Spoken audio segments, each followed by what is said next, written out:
வணக்கம். இன்றைய முக்கிய செய்திகள். காரைக்காலில் எம்சாண்ட் பி-சாண்ட் ஜெல்லி விலை உயர்வை திரும்ப பெற வலியுறுத்தி அகில இந்திய கட்டுநர் சங்கம் சார்பில் கண்டன ஆர்ப்பாட்டம் நடைபெற்றது. எம்சாண்ட் பி-சாண்ட் ஜெல்லி விலை உயர்வை திரும்ப பெற வலியுறுத்தியும் அரசு தரமான கல்குவாரி பொருட்களை நியாயமான விலையில் மக்களுக்கு கிடைக்க நடவடிக்கை எடுக்க கோரியும் ஆற்று மணல் குவாரிகளை திறக்க வலியுறுத்தியும் அகில இந்திய கட்டுநர் சங்கம் மற்றும் அனைத்து ஒப்பந்ததாரர்கள் சங்கம் சார்பில் மாநிலம் தழுவி ஆர்ப்பாட்டத்தை அறிவித்துள்ளனர்.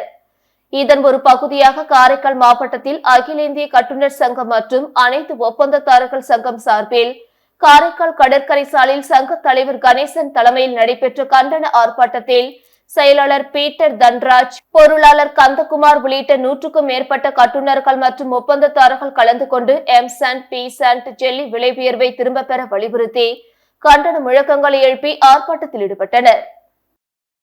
சித்ரா பௌர்ணமியை முன்னிட்டு காட்டேரிக்குப்பம் பகுதியில் அமைந்துள்ள 33 அடி உயரமுள்ள அஷ்டலிங்க சிவாலயத்தில் சித்ரா பௌர்ணமியை முன்னிட்டு நடைபெற்ற சிறப்பு பூஜையில் திரளான பக்தர்கள் கலந்து கொண்டு சுவாமி தரிசனம் செய்தனர். புதுச்சேரி காட்டேரிக்குப்பம் பகுதியில் அமைந்துள்ள 33 அடி உயரமுள்ள அருள்மிகு சுந்தர நாயகி உடனுரை அஷ்டலிங்கேஸ்வரர் திருக்கோவிலில் சித்திரை மாத பௌர்ணமி சிறப்பு பூஜை நடைபெற்றது. மேலும் சுந்தர நாயகி, அஷ்ட பைரவர், நவக்கிரக விநாயகர், முருக பெருமான், வள்ளி தெய்வானை ஆகிய சுவாமிகளுக்கு அலங்காரம் செய்து தீப ஆராதனை காண்பிக்கப்பட்டது. மேலும் பௌர்ணமி பூஜையை முன்னிட்டு ஆலயத்தின் மேல் தீபம் ஏற்றப்பட்டது. இந்த ஆலயத்தில் அமைந்துள்ள சிவலிங்கத்திற்கு பால், தயிர், திருநீர், குங்குமம், சந்தனம் உள்ளிட்ட வாசனை திரவியங்கள் கொண்டு அபிஷேகம் செய்யப்பட்டு யாகசாலையில் வைக்கப்பட்டு வேத மந்திரங்கள் ஓதி ஊர்வலமாக கொண்டு வரப்பட்ட கலச நீர் ஊற்றி அபிஷேகம் செய்யப்பட்டது. தொடர்ந்து மலர்களால் அலங்கரிக்கப்பட்ட லிங்கத்திற்கு தீபார்த்தனை காட்டப்பட்டது. இதில் திரளான பக்தர்கள் கலந்து கொண்டு சுவாமி தரிசனம் செய்தனர். புதுச்சேரியில் மகளிர் மேம்பாட்டுத் துறையின் காப்பகங்கள் மூடப்பட்டு வருவது குறித்து விசாரணை நடத்த வேண்டுமென மக்கள் முன்னேற்ற கழக தலைவர் பேராசிரியர் ராமதாஸ் வலியுறுத்தியுள்ளார். இது தொடர்பாக அவர் வெளியிட்டுள்ள அறிக்கையில், கடந்த 2016 மத்திய சமூக நல வாரியத்தை மூடுவது என்று மத்திய அரசு முடிவு செய்த போது இத்திட்டம் மத்திய பெண்கள் மற்றும் குழந்தைகள் அமைச்சகத்திற்கு மாற்றப்பட்டது. அதன்படி புதுச்சேரியில் செயல்பட்டு வந்த 200 காப்பகங்கள் புதுச்சேரி அரசின் மகளிர் மற்றும் குழந்தைகள் மேம்பாட்டுத் துறைக்கு மாற்றப்பட்டு செயல்படுத்தப்பட்டது. இதற்கான நிதி உதவி மத்திய அரசு வழங்கி வந்தது. சமூக முக்கியத்துவம் வாய்ந்த மத்திய அரசின் திட்டத்தை புதுச்சேரி அரசு ஏன் மூடி வருகிறது என்பது வியப்பாக இருக்கிறது. இது குறித்து விரிவான விசாரணைக்கு அரசு உத்தரவிட வேண்டும். கவர்னர், முதல்வர், துறை அமைச்சர் உடனடியாக விஷயத்தில் தலையிட்டு நிலுவையில் உள்ள 3 ஆண்டுகளுக்கான நிதி மத்திய அரசிடம் இருந்து பெற்று தன்னார்வ நிறுவனங்களுக்கு அளிக்க வேண்டும். இத்திட்டத்தை செயல்படுத்த மகளிர் மற்றும் குழந்தைகள் மேம்பாட்டுத் துறையிலிருந்து ஒரு துணை இயக்குநரை நியமித்து திட்டம் தொடர்பான முடிவுகள் எடுக்கும் அதிகாரத்தை அவர் அளிக்க வேண்டும். இத்திட்டம் விதியின்படி செயல்படுத்தப்பட்டு புதுச்சேரி குழந்தைகள் பயன்பெற வேண்டுமென குறிப்பிடப்பட்டுள்ளது. புதுவை மாநிலத்தில் வரும் ஜூன் 29 செவிலியர் படிப்புக்கான நுழைவுத் தேர்வு நடைபெறும் என அறிவிக்கப்பட்டுள்ளது. புதுச்சேரியில் +2 முடித்து செவிலியர் பட்ட படிப்பில் சேர்பவர்களுக்கு பொது நுழைவுத் தேர்வு அரசால் நடத்தப்பட்டு வருகிறது. இந்த நிலையில் நிகழாண்டில் பிஎஸ்சி செவிலியர் பட்ட படிப்புக்காக விண்ணப்பித்தவர்களுக்கு வரும் ஜூன் 29 பொது நுழைவுத் தேர்வு நடைபெறும் என செவிலியர் படிப்புக்கான தேர்வு கண்காணிப்பாளர் ரவிச்சந்திரன் அறிவித்துள்ளார். அதன்படி செவிலியர் படிப்புக்கு மே 15 முதல் 30 மாலை வரையில் விண்ணப்பிக்கலாம் என குறிப்பிடப்பட்டுள்ளது. புனித சூசையப்பர் மருத்துவமனையில் தொடர் மருத்துவ கல்வி கருத்தரங்கம் நடைபெற்றது. புனித சூசையப்பர் மருத்துவமனையில் 161வது தொடர் மருத்துவ கல்வி கருத்தரங்கம் நடைபெற்றது.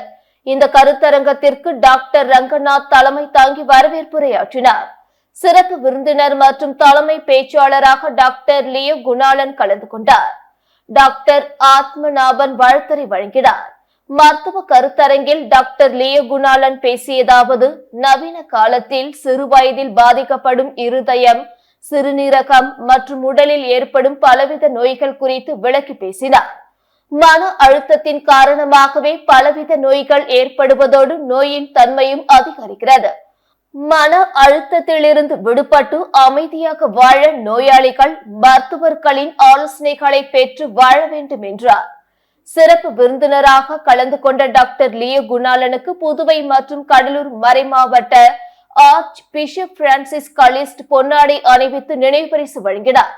இந்த கருத்தரங்கில் அரசு மற்றும் தனியார் மருத்துவமனையை சார்ந்த மருத்துவ நிபுணர்கள், மருத்துவர்கள், மருத்துவ கல்லூரிகளில் மேற்படிப்புக்கு படிக்கும் மாணவர்கள், புனித சூசேப்பர் மருத்துவமனை சேர்ந்த சகோதரிகள், செவிலியர்கள் உட்பட ஏராளமானவர்கள் கலந்து கொண்டனர்.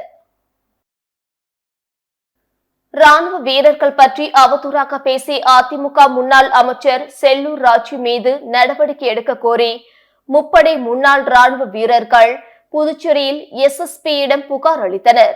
செல்லூர் ராஜுக்கு நாவடக்கம் தேவை என்றும் அவர் மீது வழக்கு தொடர உள்ளதாகவும் முப்படை முன்னாள் ராணுவ வீரர்கள் தெரிவித்துள்ளனர்.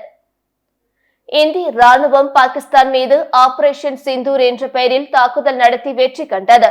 ஆபரேஷன் சிந்தூரில் கலந்து கொண்ட ராணுவ வீரர்களை கௌரவிக்கும் வகையில் கடந்த 10ஆம் தேதி தமிழக முதலமைச்சர் ஸ்டாலின் தலைமையில் சென்னையில் ஊர்வலம் நடத்தப்பட்டது.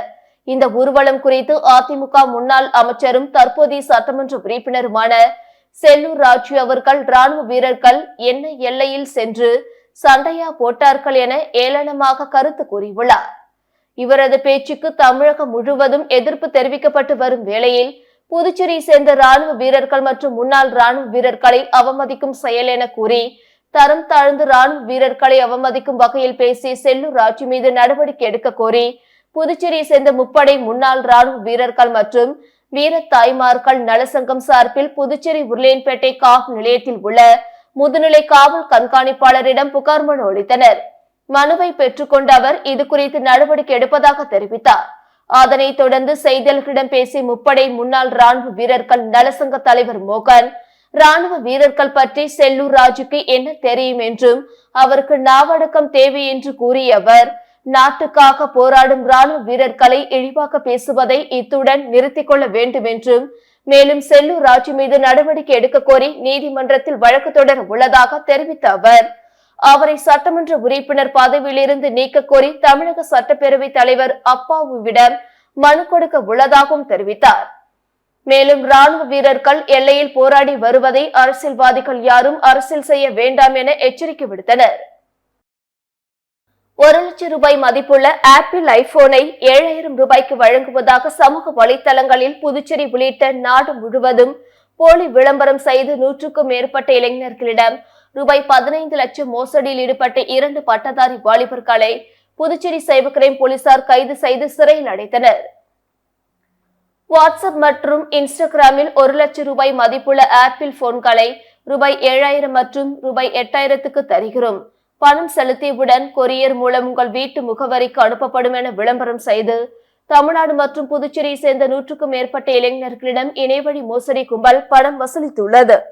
இதனிடையே புதுச்சேரியை சேர்ந்த பாதிக்கப்பட்டவர்கள் புதுச்சேரி சைபர் கிரைம் காவல் நிலையத்தில் புகார் அளித்தனர். புகாரின் பேரில் போலீசார் வழக்கு பதிவு செய்து விசாரணை நடத்தியதில் இந்த மோசடியின் மூளையாக செயல்பட்டது திருச்சி ஆவணியாபுரத்தை சேர்ந்த சஜித் அகமது என்பதும், அவருடன் இணைந்து செயல்பட்டவர் புதுச்சேரியை சேர்ந்த மாதேஷ் என்பதும் தெரிய வந்தது. மேலும் இவர்கள் பயன்படுத்திய மொபைல் எண்ணை வைத்து நேஷனல் சைபர் கிரைம் போர்ட்டல் மூலம் போலீசார் விசாரணை நடத்திய போது இவர்கள் மீது மொத்தம் 43 புகார்கள் பதிவாகி இருப்பதும், அவர்கள் சுமார் ரூபாய் 15 லட்சம் வரை மோசடி செய்திருப்பதும் உறுதி செய்யப்பட்டது. இதையடுத்து பட்டதாரி இளைஞர்களான அவர்கள் இருவரையும் கைது செய்த சைபர் கிரைம் போலீசார் அவர்களிடமிருந்து ரூபாய் 1.5 லட்சம் பணம் பறிமுதல் செய்து காலாப்பட்டு மத்திய சிறையில் அடைத்தனர். மேலும் கைதான இருவரும் பட்டதாரிகள் என்றும் அவர்கள் சொகுசு வாழ்க்கைக்கு ஆசைப்பட்டு இத்தகைய சைபர் மோசடியில் ஈடுபட்டதும், இதில் மாதேஷ் 6 மொழிகளில் சரளமாக பேசும் திறனுடையவராகவும் டேக்வாண்டோ விளையாட்டில் 3 தங்க பதக்கங்கள் வென்றுள்ளார் என்பதும் போலீசார் மூலம் தகவல் தெரிவித்துள்ளனர்.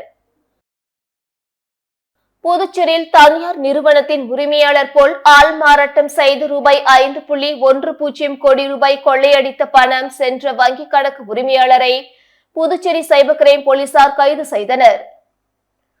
புதுச்சேரியில் உள்ள தனியார் நிறுவனத்தின் உரிமையாளர் போல் வாட்ஸ்அப்பில் அந்த நிறுவனத்தின் கணக்காளரை தொடர்பு கொண்டு தான் தொடங்க உள்ள புதிய திட்டத்திற்காக அவர் கூறும் வங்கிக் கணக்கில் பணத்தையும் அனுப்புமாறு கூறினார். அதனை நம்பி கணக்காளர் ரூபாய் 5.10 கோடியை அனுப்பினார்.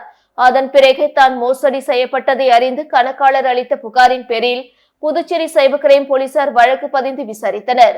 அதில் சைபர் குற்றவாளி மோசடி மூலம் பெற்ற ரூபாய் 5.10 கோடியில் ரூபாய் 3 கோடி மேற்கு வங்கம் முர்ஷிதாபாத் வங்கி கிளைக்கு மாற்றப்பட்டிருந்தது.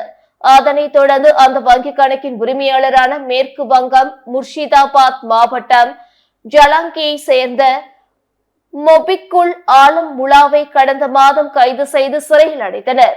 இவ்வழக்கில் மற்றொரு வங்கி கணக்கில் ரூபாய் 1.80 கோடி கேரள மாநிலம் திருவனந்தபுரத்தை சேர்ந்த சரத் என்பவரின் வங்கி கணக்கிற்கு சென்றது என தெரிய வந்தது. அதனைத் தொடர்ந்து இன்ஸ்பெக்டர் தியாகராஜன் மேற்பார்வையில் இன்ஸ்பெக்டர் கீர்த்தி தலைமையில் 8 மணிமொழி மற்றும் போலீசார் பாலாஜி வைத்தியநாதன் ஆகியோர் கொண்ட குழுவினர் கேரளாவிற்கு சென்று சரத்தை கைது செய்து புதுச்சேரி அழைத்து வந்து அவரை நீதிமன்றத்தில் ஆஜர்படுத்தி சிறையில் அடைத்தனர். இத்துடன் செய்திகள் நிறைவடைந்தன. வணக்கம்.